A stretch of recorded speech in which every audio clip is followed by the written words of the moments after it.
Breaking news mga banateros, mga kabiyaya. JG, back and again. Kasi eto nga, Iglesia ni Cristo ay susugurin daw. Or parang kung ano yung ginawa sa KOJC noon ay gagawin sa iglesia. Hindi ko lang alam kung totoo tong balita na to, pero ito ay bali-balita pa lamang. Hindi ko rin alam kung anong dahilan bakit gagawin ito sa iglesia. Napaisip lang ako na hindi kaya dahil kay Marcoleta kaya gagawin ito sa iglesia. Dahil parang kamakailan lang may mga nababalitaan tayo na hindi mababaan ng warrant of arrest si Marcoleta dahil sa protection or dahil natatakot sila sa Iglesia ni Cristo. Diba? Kahit naman din naman sino, matatakot ka. Kitang-kita naman natin yung mga nagdaang rally, diba? Ang daming pumunta. Ang daming talagang kapag sinabi ng iglesia na magtipon-tipon sila at may gagawin silang pag-uusap, dumadagsa talaga ang kanilang mga miyembro.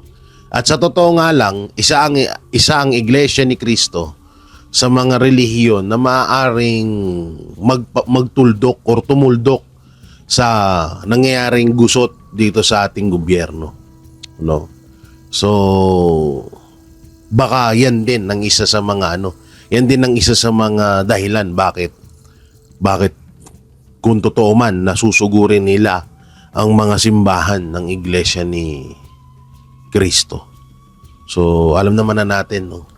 Pero ako, kung ako tatanungin, susugurin, babastusin nila, kagaya ng ginawa nila sa KOJC, na sinugod nila, binaboy nila yung kingdom. Para sa akin, sige, gawin nyo. Nang bangkaalaman. Hindi ko sinasabi to dahil gusto ko Gusto ko na kung ano yung ginawa sa KOJC gawin sa iglesia, hindi ganon. Disclaimer, nililinaw ko lang. Hindi ko gusto yun. Pero sinasabi ko kung sino man yung nagbabalak na walang nyain ng Iglesia ni Cristo, sige, push nyo. Sige na. Para magkaalaman na. Yung mga Muslim, yung mga moske, baka dahil din kay Senator Robin Padilla dahil hindi sumusunod sa kagustuhan ng gobyerno, dahil hindi mahawakan sa leeg si Senator Robin, yung mga moske sugurin nyo rin. Sige, nang magkaalaman na kasi alam mo, sa totosin lang, kahit kami napapagod na rin kami kasi kahit anong salita namin, kahit anong panawagan natin, hindi naman tayo pinapakinggan 'di ba? Ang malupit pa nga dito kung sino yung mga kawatan, sila yung naaapi kung tignan. Sila yung pinapalabas na aping-api.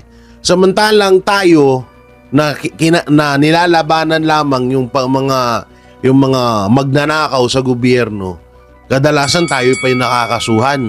Kadalasan tayo pa yung nagmumukhang masama dito. Kaya sige, susugurin nyo, wawalang niya inyo Iglesia ni Cristo kasi hindi nyo kayang hawakan sa leeg. Sugurin nyo, gawin nyo na para matapos na to, para kung sakali talaga na ganyan ang gagawin nyo, para matapos na to, magkaalaman na at malamang sa malamang, hindi ahayaan ng Iglesia ni Cristo na walang yain nyo sila. Hindi ahayaan ng Iglesia ni Cristo siguro yan. Alam naman natin na ang Iglesia ni Cristo, ang mga kapatid nating mga Muslim, ang KOJC, yung mga relihiyon na yan isa yan sa mga matatawag mong malalaking relihiyon dito sa bansang Pilipinas at mga respetado ng mga relihiyon dito sa bansang Pilipinas.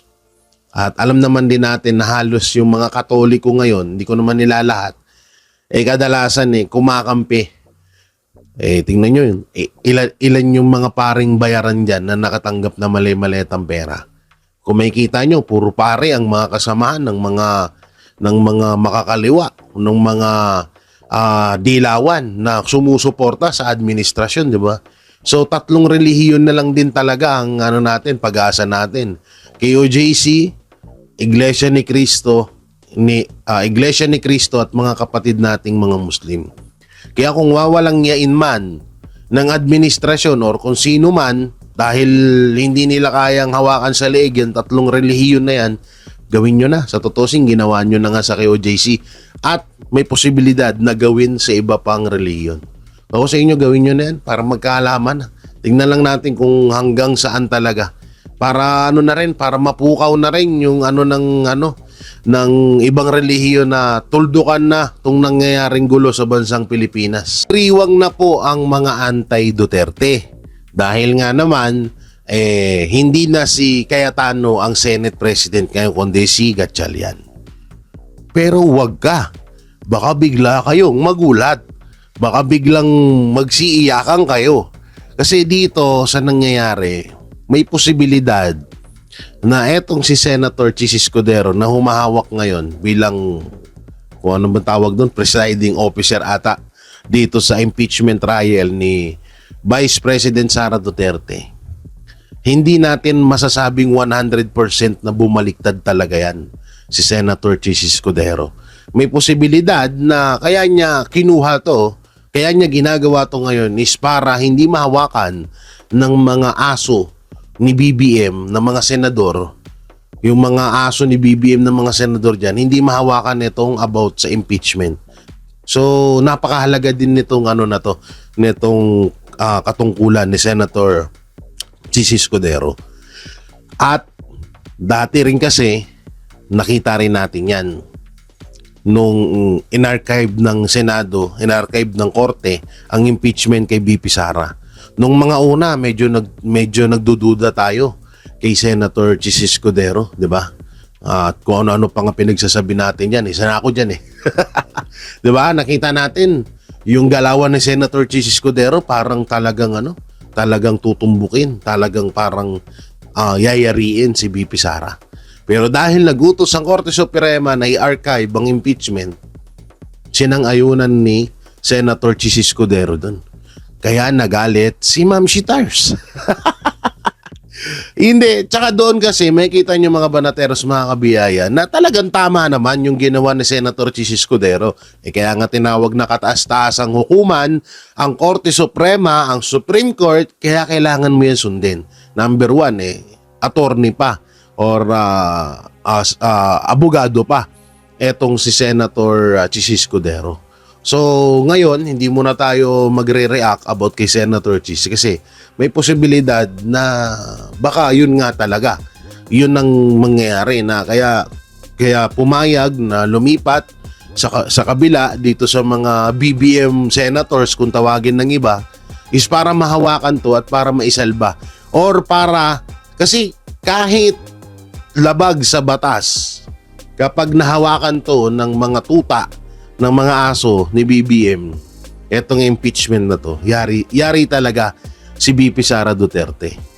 Pero kung nasa mabuting kamay ito at naaayon naman sa batas at talagang simulat sa pool, wala ka naman talagang makikitang mali or nilabag na batas etong kampo ni Vice President Sara Duterte para magkaroon siya or para i-push siya sa impeachment, di ba?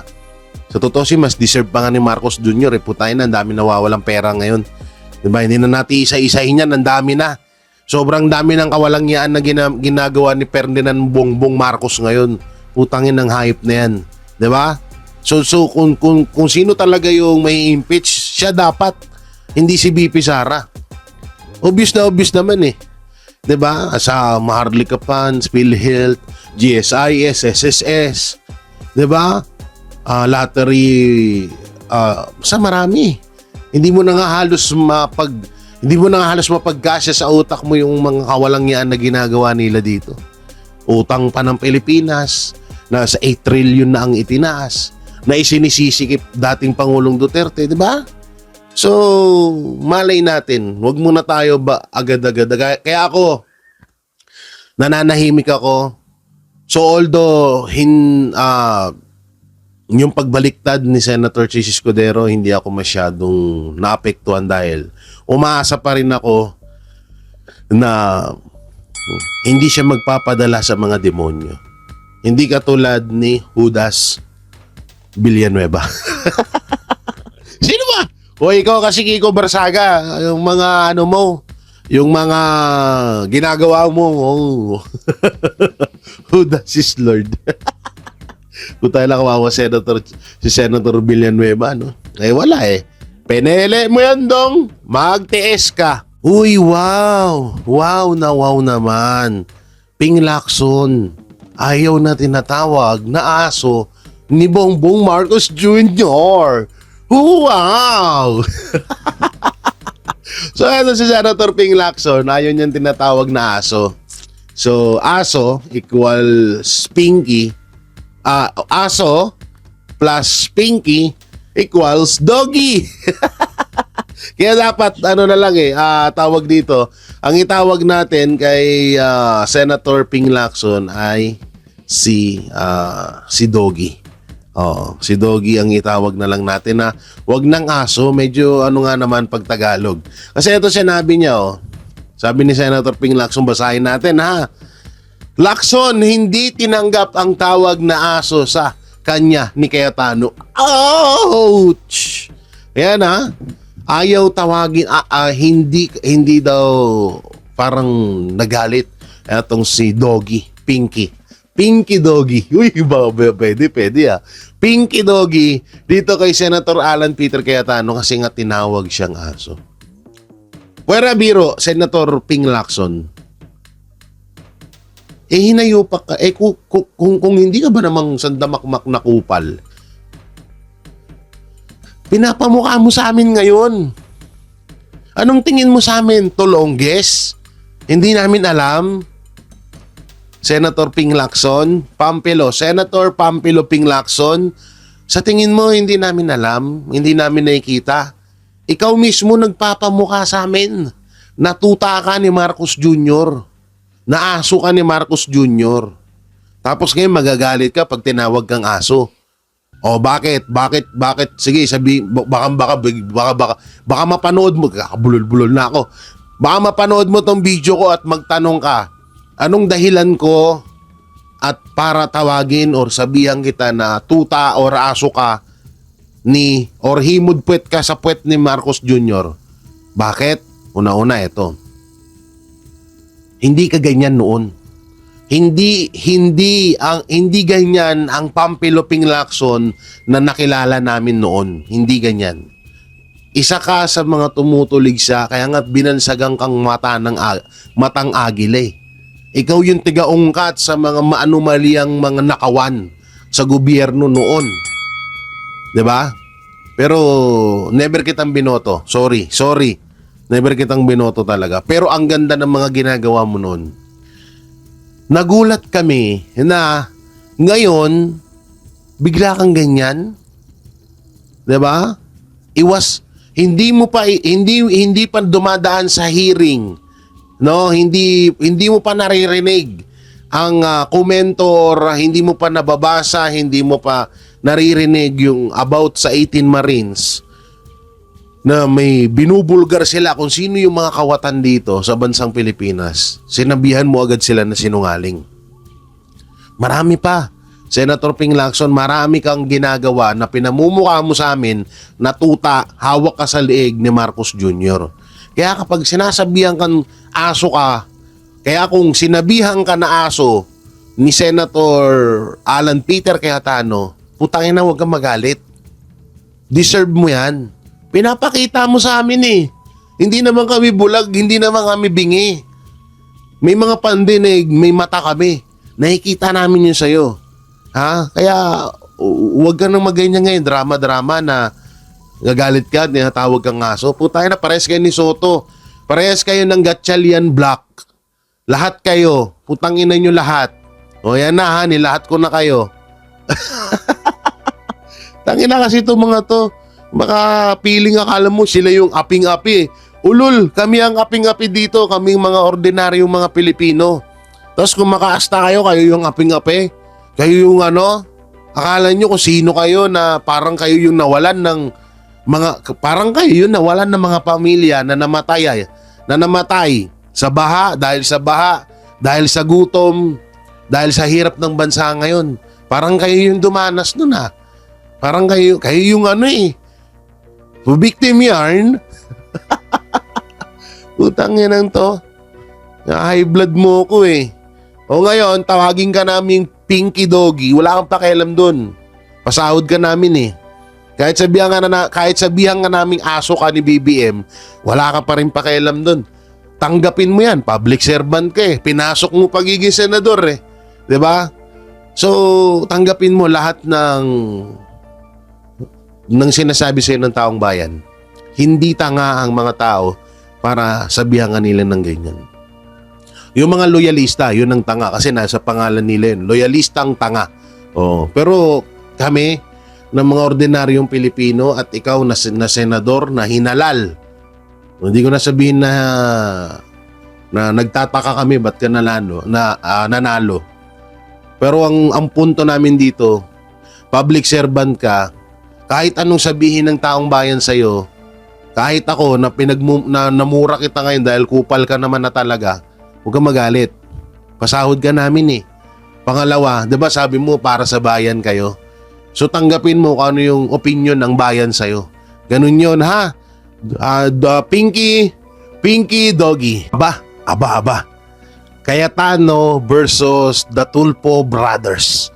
The Tulfo Basura Brothers. Ayop, magandang laban to. Ang tanong, papalag kaya ang Tulfo Brothers? Ayan ang tanong dyan. Alam niyo ito, sa totoo lang, kasi dati may ano talaga kami, may magkakaibigan. Sobrang dami namin na sumusuporta sa mga Tulfo. Kasi idol namin talaga yan eh. Idol ng buong pamilya namin yan. Isa sa mga pangalawang muka ng Duterte yan eh. Yung tapang, no? So, ibang-iba na sila ngayon. At ngayon, napagtatanto natin, sa totoosin lang, kung pagdudugtong-dugtongin nyo lahat, yung ugali ng yung karakas ng Tulfo sa mga ordinaryong Pilipino lang nagiging matapang. Bakit? Kung idudugtong-dugtong natin lahat, walang ni isang bigatin na tao ang kinalaban ng Tulfo. May natatandaan ba kayo? Halimbawa, congressman, halimbawa, senador. Simulat sa pool, walang binangga ang Tulfo Brothers na mga ganyan. Sabihin na natin, sige, businessman. Kahit businessman, kalibel nila Atong Ang, hindi pala businessman si Atong Ang, no? Kalibel ni Ramon Ang yan, nila Rason yan, ganyan, mga ganyang kayayaman. Nabalitaan nyo ba na may binanggang ganyang kalalaking tao ang Tulfo Brothers? Naalala ko lang, kung matatandaan nyo, nung binugbog si Mon Tulfo ni Raymark Santiago, ang daming kuda ng Tulfo Brothers nun. Kesyo, papatikimin daw ng ganito, ng ganyan, ng ganyan, ng ganon. Hanggang sa hindi sila nakabawi dun. Ngayon, bumabalik na naman sila. Bumabalik na naman yung kanilang, alam yun, yung puro salita na, ngayon ka to niyan, kukuwelyuhan ko kayo, aarestuhin ko kung sino mag-hearing. Puta nang hanggang ngayon walang nangyari. Ngayon, eto na, nagkakainitan na. Cayetano versus Tulfo Brothers. So, Rapi Tulfo and Erwin Tulfo. Yan kasi yung mahirap sa inyo. Eto, sa mga Tulfo ang hirap kasi sa inyo, yung angas nyo, pang-ordinaryong Pilipino lang. Hindi kayo pumapalag sa mga matataas na tao. Putay na, hindi naman ata kayo tanga na hindi nyo maisip kung sino talaga yung mastermind sa bansang Pilipinas. Nakadaupang palad nyo na nga eh. Nakainuman nyo pa. Diba? Tsaka, ngayon, palagan nyo si Cayetano. Tignan natin kung putay na lalamunin kayo ng buhay na magkapatid niyan. Labanan nyo. Baka mamaya, puro na naman kayo dahilan ha, nasasabihin nyo. Ay hindi, tapos na kasi yung gulo. Payapa na, ayaw na namin ng gulo. Baka ganun lang marinig namin sa inyo ha. Labanan nyo si Cayetano. Putang na yan ang gusto namin. Alam nyo kung bakit? Kapag nilabanan nyo si Cayetano, alam namin yan na hindi nyo kayang talunin si Cayetano.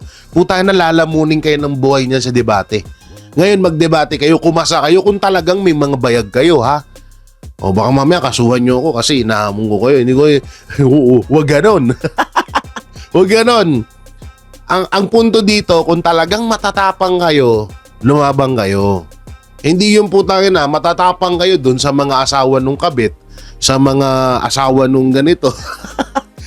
Wala naman yun eh. Tsaka ngayon ko napagtanto na kahit isa sa Tulfo Brothers, walang binanggang bigating tao. Sige nga, i-comment sa mga Tulfo natics dyan, sa mga nagmamahal kay Tulfo. I-comment nyo nga dyan sa baba kung sinong malaking tao ang binangga ng Tulfo Brothers. Baka sabihin nyo, si Raymark Santiago, putang ina, ulul. Ha? I-comment nyo dyan, meron bang mga mayor? Meron bang congressman na binangga talaga, yung talagang katulad nung alam mo yun, yung talagang masasabi mong sobrang tapang kasi puro bunga simulat sa pool. Kung pagdudugtong-dugtungin mo ngayon, puro bunga nga lang ang Tulfo Brothers eh. 'Di ba? Nung nakaraan, sabi niya, kukwelnyuhan niya daw si Marcoleta, sabi ni Erwin Tulfo. Puta na, sinagot siya ni Robin Padilla. Umurong ang bayag. Kinabukasan, nagsorry. Hanggang ganyan lang pala kayo mga magkakapatid. Sorry ah. Sorry. Baka sabihin nyo, diba idol mo yan dati? Oo, idol ko sila. Dahil hindi ko pa nare-realize na hanggang sa mga ordinaryong Pilipino lang pala sila matatapang. Pero sa mga taong may impluwensya, makapangyarihan, laglag din ng kanilang mga bayag. Lawlaw din mga buntot nila. Diba? So ngayon, hinahamon kayo ni Cayetano, palagan nyo. Pag di nyo napalagan yan, tangina, bakla kayong magkapatid. So ngayon, alam nyo na, napagtanto nyo na, napagsiksik nyo na ba yan sa utak nyo, na kung bakit namin todo suportahan ng KOJC at lalong-lalo na, ayan lalong-lalo na si Pastor Apollo Kibuloy. Ang ganda pa ng ngiti dyan ni Pastor. Bakit nga ba? No? Bakit sobra yung pagmamahal namin? Bakit sobra namin ipagtanggol sa pastor? Kasi hindi siya katulad nila Joel Villanueva at ng mga BBM senators na hindi kayang panindigan yung kanilang prinsipyo. Konting kibot lang, takot na agad sila, bumabaliktad na. Pinagkakalulu na agad tayo. Yan ang ganyan ko mailalarawan bakit hanggang ngayon sinusuportahan namin ng KOJC at ang SMNI. No? Tingnan niyo ginawa kay Pastor. Ginulo ang KOJC, binaboy, winalangya sa pamamagitan ni Torre na utos ni Marcos Jr. yon. Posible. Alangan naman si Abalos lang magutos nung alokohan yun. 'Di ba?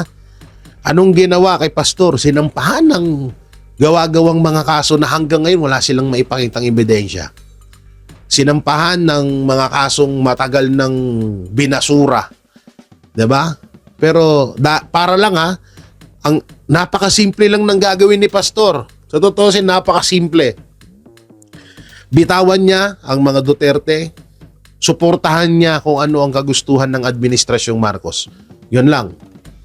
Magiging payapa na, wala na. Hindi sila papakailaman ng administrasyon. Yung SMNI hindi mawawalan ng prangkisa. Ganon. So ngayon, dati, dati pinagtatawanan nyo kami. Hinusuportahan nyo yung mga yan. Dati tinatawanan kami ng ilang mga senador dyan, ilang mga politiko na sinasabi namin noon na kung ano yung ginawa sa KOJC, pwedeng gawin sa inyo, sa ating lahat. So ngayon nangyari na kay Bato, Marcoleta, sa Kalakiko Barsaga, Libiste, Pangulong Duterte, BP Sara Duterte, sa mga vloggers, kay Banat Bay, no? Yung mga panggigipit, lahat ginagawa na sa pangkalahatan dahil kapag ikaw naramdaman nilang hindi ka sumusunod sa kagustuhan ng Administrasyong Marcos, yari ka. So ngayon may bali-balita pa na kung ano yung ginawa sa KOJC gagawin din sa Iglesia ni Cristo dahil si Bato de la Rosa daw ay nagtatago sa mga ari-arian ng iglesia, sa mga simbahan daw ng Iglesia ni Cristo. 'Di ba?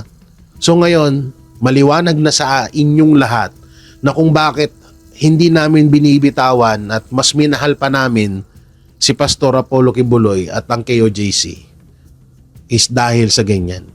Bibihira yan. Bibihira niya iyang ganyang tapang. Puta na, ang daming gumipit sa'yo, ang daming umudyok sa'yo na bitawan mo mga Duterte. Magiging payapa ang pamumuhay mo. Masasalba ka sa lahat ng Sang-ayunan mo lang ang pangungurap na ginagawa namin. Hindi ka namin papakialaman. 'Di ba?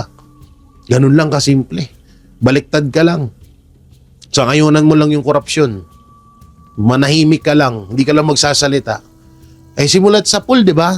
Simulat sa pool na umupo si Marcos Jr. at sa tutusin, tinulungan pa nga ni Pastor yan 'di ba? Ang daming tinulong ni Pastor diyan. Kung may utang na loob si Marcos Jr. kay Chavit Singson, mas malaki ang utang na loob ni Marcos Jr. kay Pastor Apollo Kibuloy. Yan ang totoo dyan. Diba? Pero anong ginawa niya, diba? Nung napapansin ni Pastor na iba na yung galawan ng Administrasyong Marcos, sinita niya. Pagkasita niya, ayan na. Winarningan na siya at ano-ano na yung kino-offer sa kanya. Pero dahil nga matigas si Pastor at may prinsipyo, hindi kagaya ng ibang mga senador dyan na kinasuhan lang ng plunder, ayun, nagsibaliktaran. Tignan nyo si Pastor. Kahit sobrang nagtitiis siya ngayon. Sobrang hirap ng dinadanas niya ngayon pero diba? At least hindi niya binenta yung prinsipyo niya. Hindi niya binenta yung dignidad niya. Nananatili pa rin siya kung ano yung pinaglalaban niya ngayon. So ngayon, maliwanag na sa inyo kung bakit minahal at sinusuportahan namin ang KOJC at si Pastor Apollo Kibuloy. Gets nyo na ngayon, no? Technically and substantially kasi the Philippines is not anymore a party of the Rome Statute. We're not a party to it. So ibig sabihin, ang nag-withdraw tayo even during the time of PRRD kay President Duterte pa. So ang issuance ng ICC warrant of arrest ni Putin, actually ni President Putin, actually nangyari 'yon. Wala na tayo sa ICC. We're not anymore part of the ICC because we're not anymore a party to the Rome Statute. So in a way, wala tayong obligasyon na mag-implement or sundin ang mga directives from the ICC, or wala tayong obligasyon kasi we are not anymore part of the ICC or of the Rome Statute. So ang hindi siya sakop ng jurisdiction na ng ICC. Well, in a way, tayo ang Pilipinas, talaga dapat ganon, wala na. So, yung pag-invite ni I think aware BBM administration at of course I think the DFAs, the heads of the DFA, mga kung nandyan sa DFA na, they can invite Putin to go to the Philippines because even if Putin has an ICC warrant of arrest, the Philippines always have a choice not to even, implement that. Kasi nga, wala naman tayong talagang obligasyon na sa ICC kasi hindi na tayo part ng ICC. So, kahit sabihin pa ng ICC, halimbawa na pumunta si Putin sa Pilipinas na, arrestin nyo na, hindi na kasi wala tayong obligation. We're not anymore a member state of the ICC or party to the Rome Statute. So, ganun ang sitwasyon. So, kaya si BBM, sinabi niya na, please come to the Philippines to attend the East Asia Summit. Kasi alam niya yun eh. Ngunit, ang problema ni BBM, alam naman pala niya na hindi na tayo party to the ICC at saka wala na tayong obligasyon sa ICC. Yet, when you talk about PRRD, pina-aresto niya at nag-cooperate siya sa ICC. Naman patawan tayo ng sanctions ng US dahil nakipag-usap tayo sa Russians. Tingin mo, Prof. That is another question. Kanina ang tanong ni Admar is China. Right now naman, ang tanong ni MJ, United States, which is also another challenge for the administration of BBM. Kasi tayo naman, mas mahirap-hirap ito kasi ang nangyayari sa Ukraine is it is really like ang Ukraine is backed up by the United States and the European Western Europe, tapos ang kalaban nila is ang Russia, tapos tayo we are a military ally through the MDT, Mutual Defense Treaty of the United States. So in a way, challenging din yung posisyon natin kasi baka naman mainis sa atin yung United States dahil nga we're trying to get closer to Russia. Well, it really depends on BBM again. Kaya nga sinasabi natin lagi at lagi ko rin sinasabi sa lahat ng interview ko, dito nagmamatter ang tinatawag mong independent foreign policy, that you're a friend to all, an enemy to none. Pag independent ang foreign policy mo at hindi tied up to one major power like the United States or any major power, madali ang maneuvering at madaling magkaroon ka ng close relationship with, let us say, Russia, when in fact Russia is kind of a perceived adversary of the United States. So hindi ka mahirapan. Pero kasi ngayon, ang challenge ng BBM administration is that foreign policy is not necessarily independent, and really, to be very straightforward about it, it's very leaning to the United States. So ito yung challenge kasi in a way, ang US would not want its ally to be very close to its perceived adversary. And the perceived adversary really of the United States is unang-una is China, and the other one is Russia. Yan talaga ang totoo pagdating sa geopolitics. So right now, ang challenge kay BBM bilang architect of foreign policy is paano niya i-handle ito na hindi magre-react ang US and the US will not say na, tama na yung relationship na yan with Russia.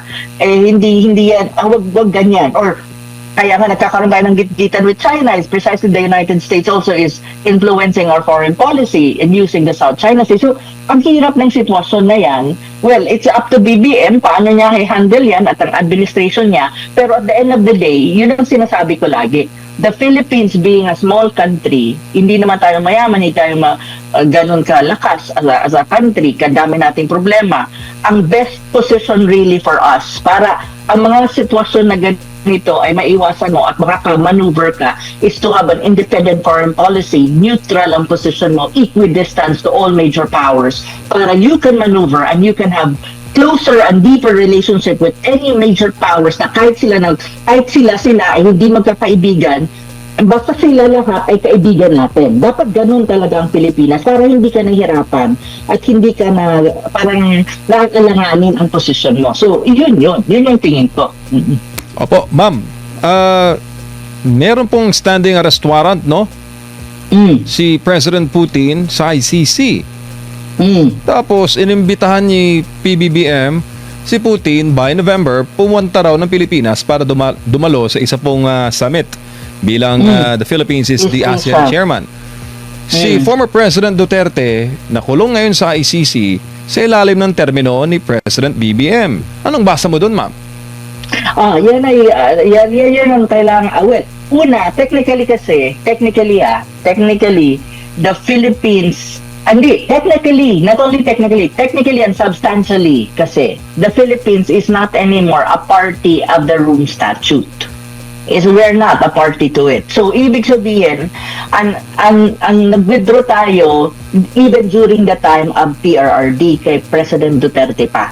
So, ang issuance ng ICC warrant of arrest ni Putin, ni President Putin, nangyari yon, wala na tayo sa ICC. We're not anymore part of the ICC because we're not anymore a party to the Rome Statute. So, in a way, wala tayong obligasyon na mag-implement or sundin ang mga directives from the ICC, or wala tayong obligasyon kasi we are not anymore part of the ICC or of the Rome Statute. So, ang hindi siya sakop ng jurisdiction na ng ICC.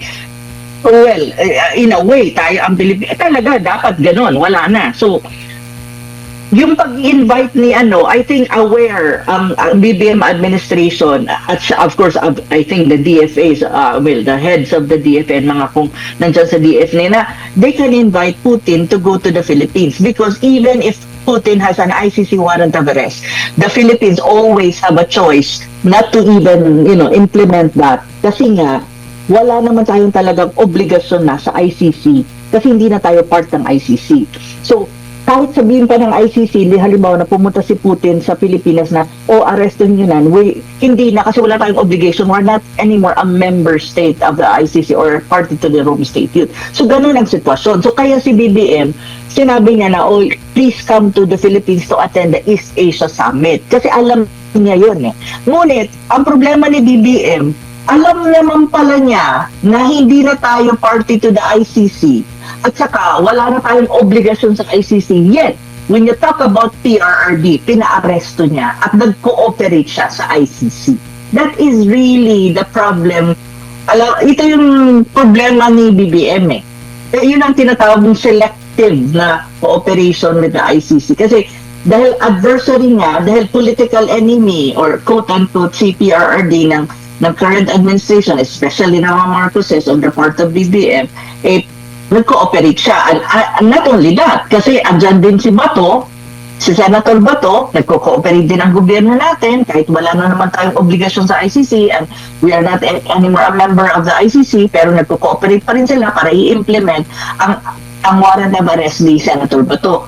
Diba? So, ibig sabihin, tawag nito, may dual, may duplicity ang positioning ng BBM administration when we talk about the ICC. Ito yung problema eh. Kasi duplicity yan ang tawag eh. Kasi dahil political adversary niya, political enemies niya, ang mga ito, ang Duterte camp, and especially those politician allied ng Duterte at si PRRD, that's it, pag-cooperate. Pero, i-invite niya si Putin, kasi technically and substantially, alam niya na, kapag pumunta si Putin sa Pilipinas, even may ICC standing warrant, pwedeng sabihin kasi ng gobyerno ng Pilipinas wala kaming pakialam dyan kasi we're not anymore party to the ICC at hindi kami susunod dyan. And at the same time kasi, pag in-invite mo ang isang presidente, lalo na ang tulad ni President Putin, of course, you have to assure na ang security ng presidente na yan, ni Putin, will be very, established at secured yan pag lapag sa Pilipinas. At wala man. Or else, magkakaproblema tayo sa Russia. And definitely, Russia will not, Russia is a strong country. It's a powerful country, especially when it comes to military. I don't think the BBM administration would even dare to do anything related to that ICC arrest warrant against President Putin. I don't think so. So, I think alam ni BBM at ang administration niya yung mga pros and cons and at the same time yung technicalities at substantial na aspect ng tinatawag ng ICC standing warrant of arrest kay President Putin at saka yung ating pagiging hindi na actually part of the ICC. So, walang jurisdiction ang ICC sa atin at wala tayong obligasyon sa ICC. So, ganun ang niyan. Ano yung dynamics yan at saka yung tingin ko dyan. Opo. Ma'am, bago lang po si Partner Admar, do you think yung invitation niya kay President Putin strategic o impulsive? Biglaan lang, naisip lang. Sige, punta ka sa amin. Punta ka sa amin without thinking the repercussions kasi may mga nagsasabi na kung pumunta daw dito ang presidente ng Russia at walang ginawang aksyon ng ICC at hindi siya naaresto, meron dong tinatawag na non-equal implementation of the law. Kasi nga, si PRD dinala sa ICC, ngayon itong may standing arrest warrant, pumunta ng Pilipinas kung saan naaresto ang dating Pangulo at dinala sa the Netherlands, hindi rin magawa. Anong tingin mo, ma'am? Impulsive invitation or strategic? I think it's I don't think it's impulsive and I don't think also it's strategic. I think it's more diplomatic and a protocol. Protocol yan. Kasi when you talk about the East Asia Summit, the Philippines is the chair of ASEAN. And during sa time na yan, sa November, in the same manner na nangyayari yan, kasi tayo yung host, tayo ang chair. So sa November, magkakaroon ng ganong summit. Of course, the Philippines is the host. So, ang ASEAN kasi, hindi lang naman kasi sa East Asia Summit, hindi lang naman ASEAN ang pupunta, ASEAN member states ang a-attend or yung leaders ng ASEAN member states ang a-attend.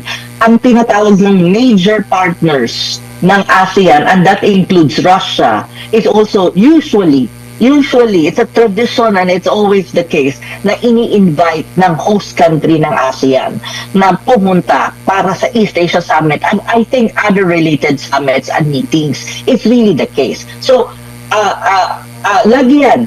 Even Malaysia last year is the same.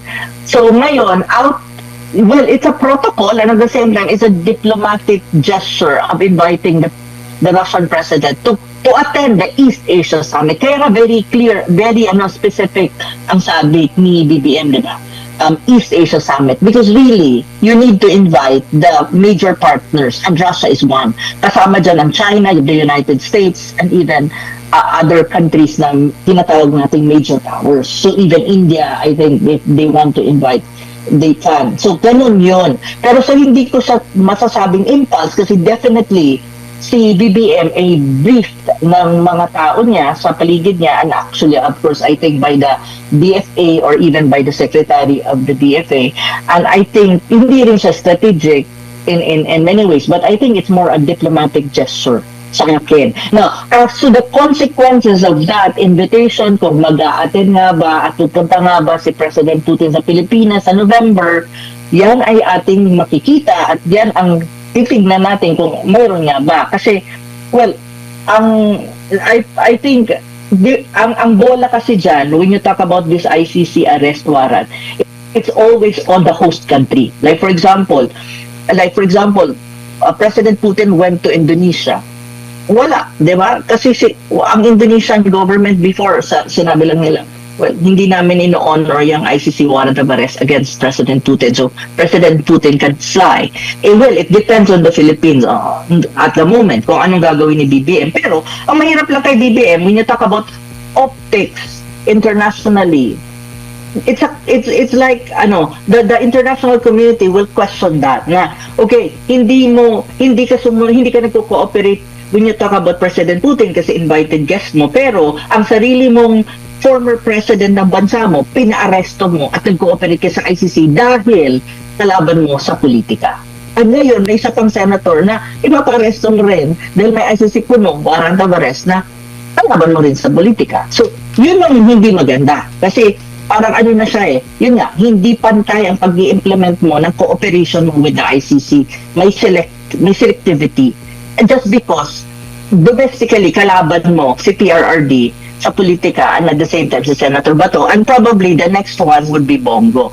Yun yung mahirap kasi the international community will look at it. And even I think President Putin and the rest of the Russians, they know this very well.